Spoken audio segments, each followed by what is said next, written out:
প্রার্থী দীপক অধিকারী দেব জয়লাভ করেছে ঘাটাল থেকে, আর পরাজিত বিজেপি প্রার্থী হিরণ। ঘাটালে জয়ী তৃণমূল প্রার্থী দেব, জয়ের ব্যবধানও বেশ খানিকটা। ঘাটালে পরাজিত বিজেপির প্রার্থী হিরণ।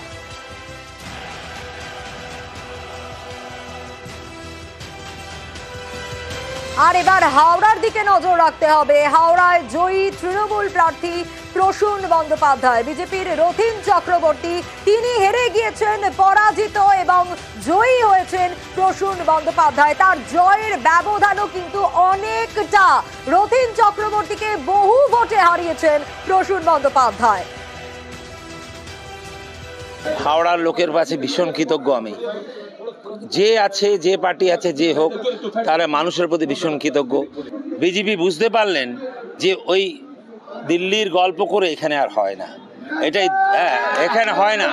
দিল্লির কথা বলে যে আর দিদি ও দিদি করে যদি মোদি এরম ভাবে করেন, সেটা বাংলা মানবে না।